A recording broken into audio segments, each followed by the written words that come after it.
নমস্কার বন্ধুরা, আমি আবারও চলে এলাম রান্নাঘরে এক দারুণ স্বাদের রেসিপি নিয়ে।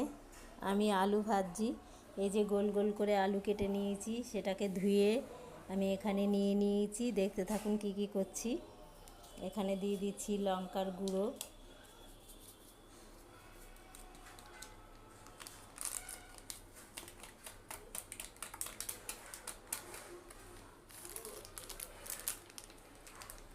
জিরের গুঁড়ো,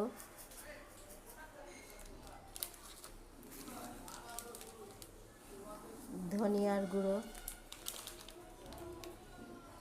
স্বাদ মতো নুন,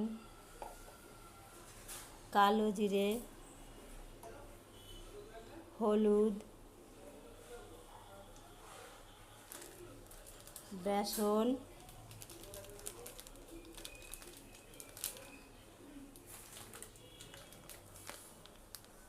একটু সুজি,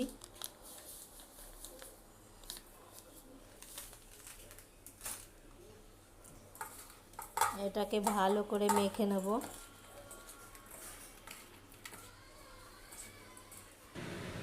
আমার কড়াইতে তেল দেওয়া হয়ে গেছে, তেলটাও গরম হয়ে গেছে। এইভাবে আলুটা আমি মেখে নিয়েছি। আমি কিন্তু জল দেইনি এক ফোঁটাও, এরকম শুকনো শুকনো অবস্থায় মেখে নিয়েছি।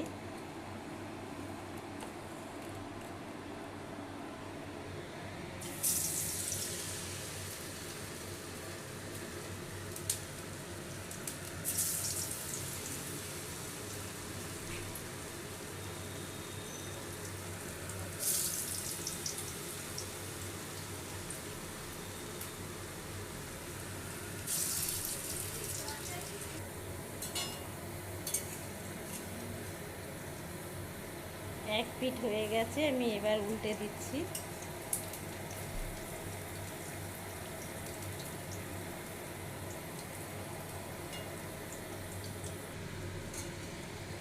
দেখুন আমার এই আলু ভাজাটা কত সুন্দর হয়েছে। এইভাবে আপনারাও ভেজে খেয়ে দেখবেন, ভালোই লাগে। মশলা আলু ভাজা, এটাকে আমি বলি মশলা আলু ভাজা।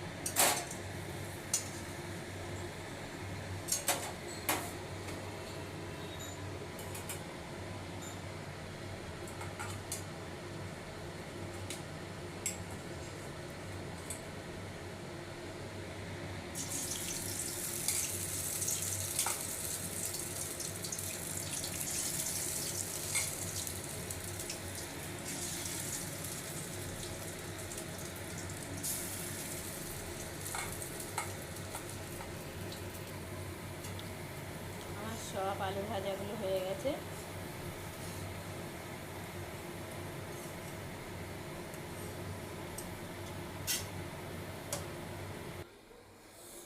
আমার সব আলু ভাজা হয়ে গেছে। এরই নাম হলো মশলা আলু ভাজা।